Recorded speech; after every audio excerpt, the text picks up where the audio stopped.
Good day, everyone. I hope you guys are doing very, very well today. Today, we're going to do this training that is actually going to be an amazing training if you just take the time to think what I'm going to speak about. That's going to open your eyes to so much possibilities. And what I'm going to do today is I'm going to change it and working backwards. So what do I mean by that? So this week we had in our firm, we had a lot of applications that we were doing for people that wanted to acquire assets. Okay, they wanted to buy assets. Now, the only way you get really financially free is when you acquire assets. There's a saying that the rich work for assets, the poor work for money. So, and people are always confused about that statement. And when you say, okay, I'm going to work for assets, but how do you build an asset portfolio that will look after you?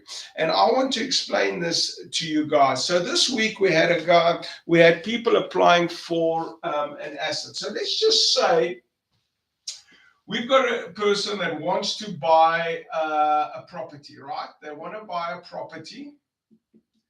And that property has got an X value of, let's just say, they want to buy a property for 10 million rand. So they want to buy a property for 10 million rand. Now they've got choices. They got choices. They can go and say, listen, how am I going to buy that building? Number one, they can go and say, I'm going to pay for it cash. I've got 10 million rand, I'm going to pay for it cash. So question is, how did you build up the cash and how many people really have the cash? Now, let me tell you, most rich people don't buy for cash. What do you mean? I've seen so many people, they don't have debt. Most rich people do not buy for cash. They call something called gearing, right? So what is gearing? Gearing is, if you look at the gearing, it's the percentage of debt on equity.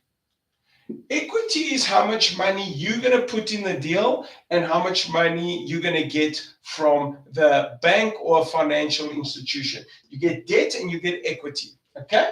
So now let's just say the guy says, listen, you should put something down. So I'm going to put down a 30% debt to equity ratio.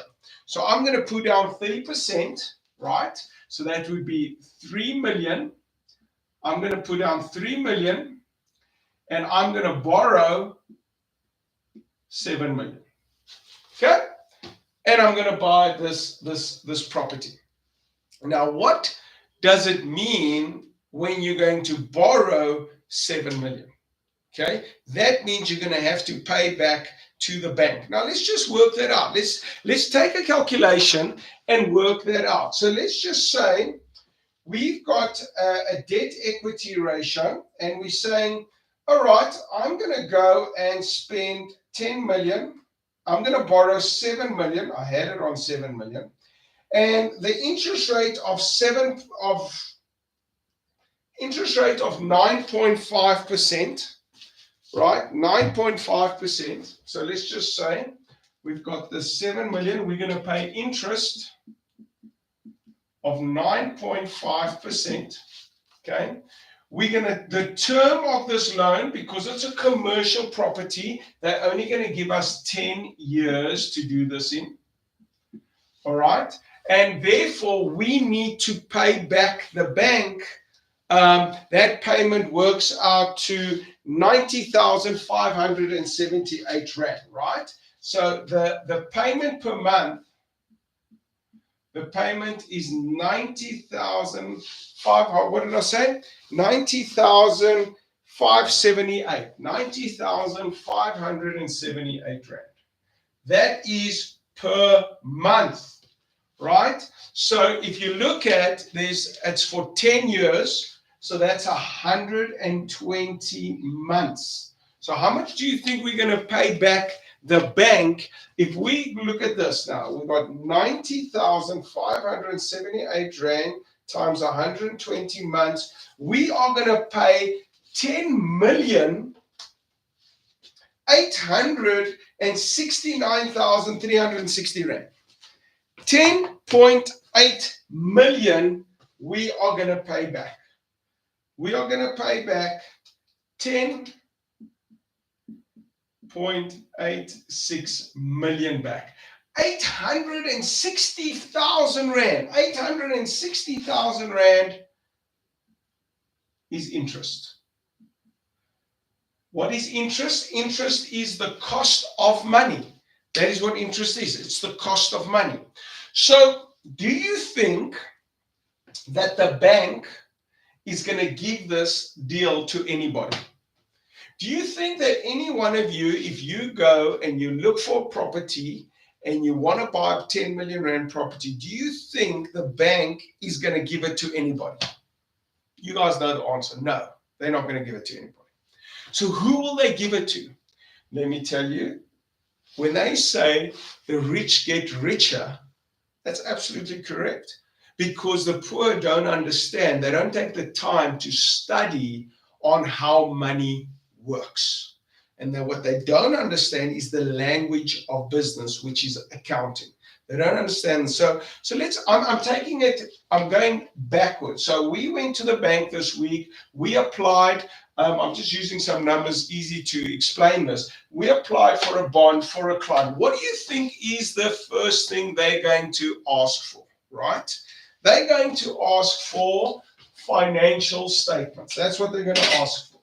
So the bank who's going to give the 7 million, they're going to want what? Financial statements. And based on your financial statements, they are going to give you this bond. Hello? What do you mean? That's how it works. You go and you run a business and you run your life and you manage your life and you give them a set of financial statements and they are going to give you a bond. What else are they going to check? They're going to go and check your credit rating. Right?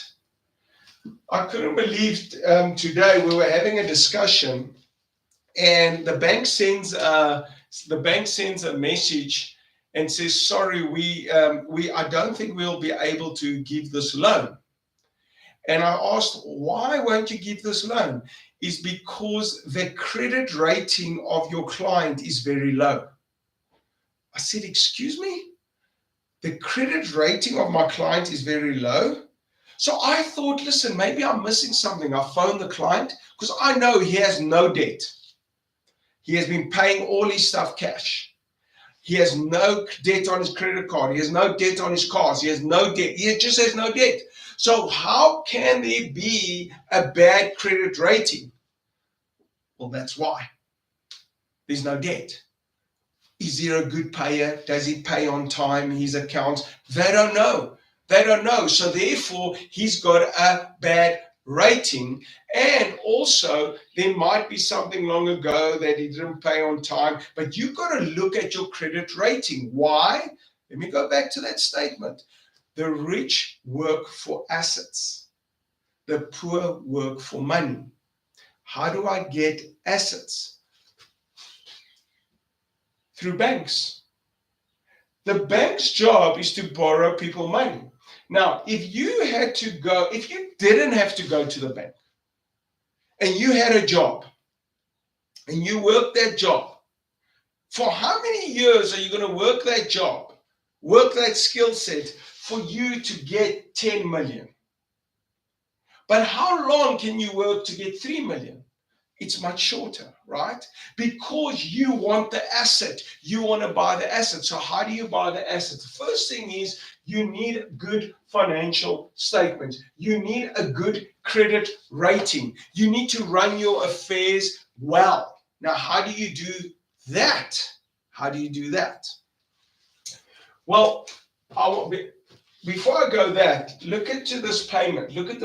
It's 90,578 cents. The other thing the bank is going to do is they're going to look at your affordability, right? They're going to look at your affordability. Can you afford this affordability.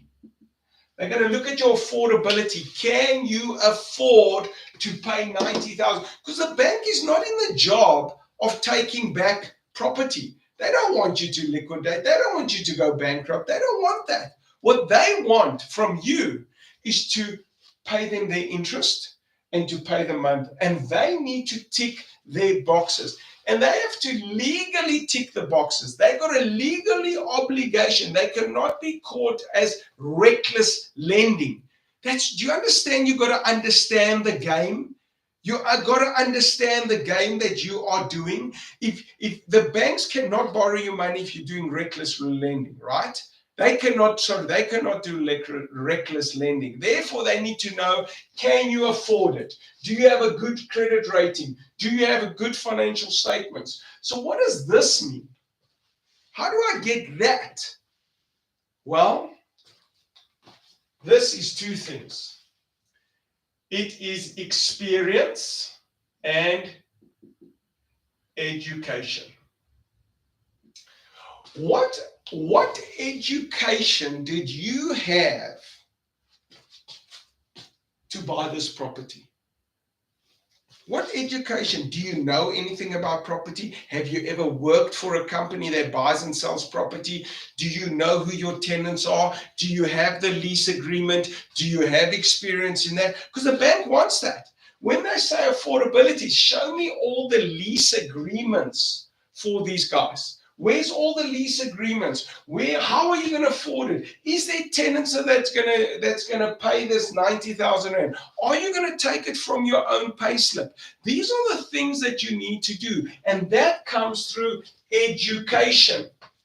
Every single day I have this Power Up 365, and I'm always studying and always learning. And the thing is, if you're not studying and learning, you only know what you know. So how are you going to grow in your financial abundance? How are you going to grow financially where you need to go buy assets to become financially free, but you don't know about assets? You've never studied assets. What does it mean to have a rental contract, to buy an asset? How do you go borrow money from the bank? Do you know any of this? Do you have experience in any of this? Have you read a book on property? Have you read a book on, there's a lot of other assets. Warren Buffett keeps saying, always invest in something that you know. So do you know what you're doing? Do you have the education? Do you have the experience on what you are doing? So this is what happens. You finish, let's go way back, okay? You finish school. So what's your plan? I love it when people say, I'm going to be rich. Okay, how are you going to be rich? I'm going to work very hard. Do you think there are a lot of people that work very hard that are not rich? Do you think working hard is the key thing to become rich? I'm going to work very smart. Okay, so how are you going to work very smart? What are you going to study? What industry you're going to go in? Show me your roadmap. Show me what you do with your time. Show me how you're going to do that. It comes down to education. It comes down to experience. I don't understand when people go and work for someone and they don't understand why they're working for that someone. A job, you should go get a job to learn, to grow, to get experience. That's why you go and get a job.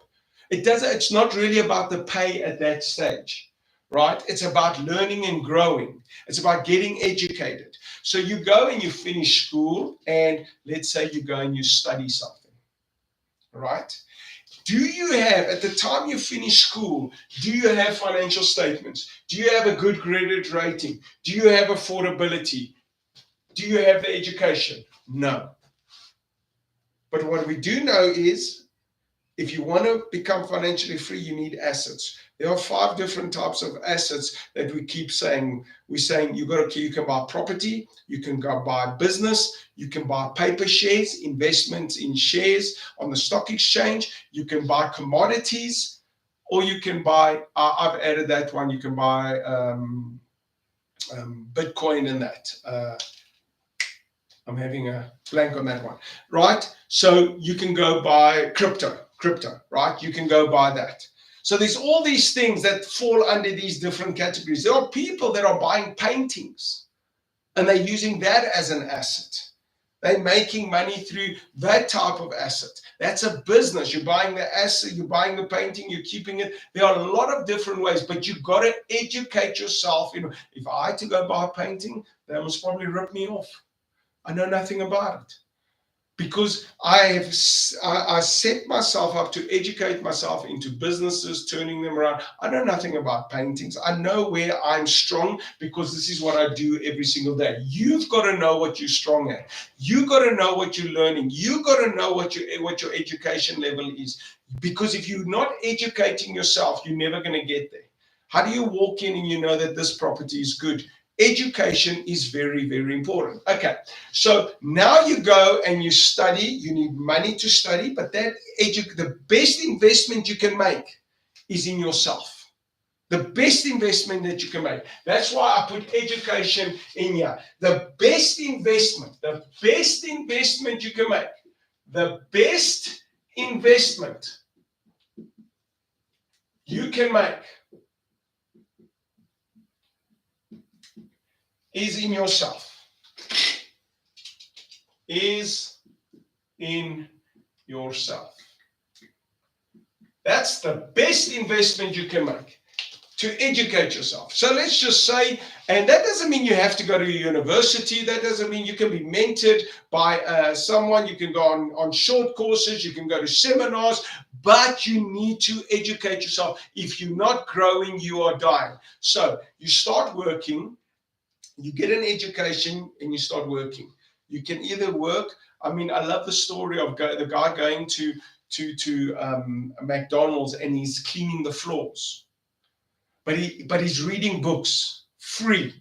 He's getting stuff online. He's doing YouTubes. And there's some guy, he comes across a Johnny Eliades, a John Maxwell, a Tony Robbins, and they're saying, you've got to have a great attitude. He decides to learn and listen. I've got a great attitude. They say to him, you've got to invest in your mindset. You've got to have a positive outcome. You should sit every morning and meditate. You should have rules. And he starts doing these things. You see, he's growing, he's listening. It's free, it's on YouTube, it's at the McDonald's Wi-Fi, and he's looking at this on his phone, and he's growing, and he's studying this, and he says, I want to become successful, but he's investing in himself. He's investing in himself. And all of a sudden, he reads how to wash plates, how to be better at washing plates. So what happens is his boss gives him a promotion. And now he was cleaning floors and now he's cleaning plates. And he keeps having a great attitude and he's smiling and he's laughing and he's not whining and bitching and all that. And all of a sudden he gets an opportunity because he wants to learn. He's hungry to learn, right? And he goes and he starts grilling burgers. All what has changed is his attitude, but his attitude has changed because he's growing and he's investing in himself. He's investing in himself, right? And he's growing and he's getting more opportunity. And what happens is he starts to study on how to use money. Starts to study on how to use money. His current salary cannot buy the 10 million rand building. His current salary cannot buy the 10 million rand building, right? So what does he need to do?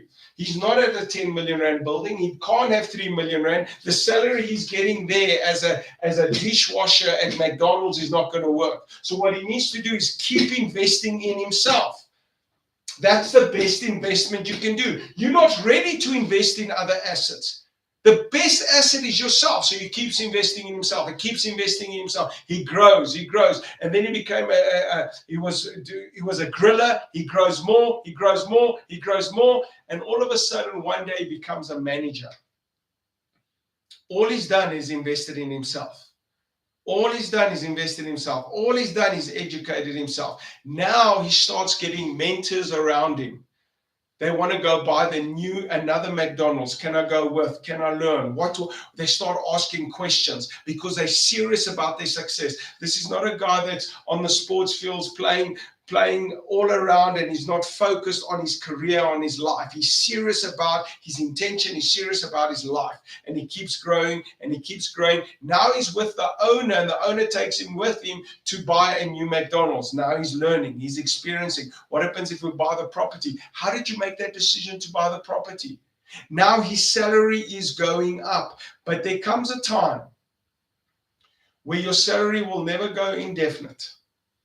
Now you still got to start buying assets. And maybe at the moment he goes and he gets an interest in property. So he can't buy the 10 million rand property, but can he buy a 150,000 rand little flat, or one bedroom bachelor flat there in the town that he is, or a 400,000 rand flat? Now his salary might be 10,000 rand. Now he's got an opportunity to maybe buy something of 500,000 or 600,000. He's growing. He's taking a percentage of his income. So we teach about the financial freedom system.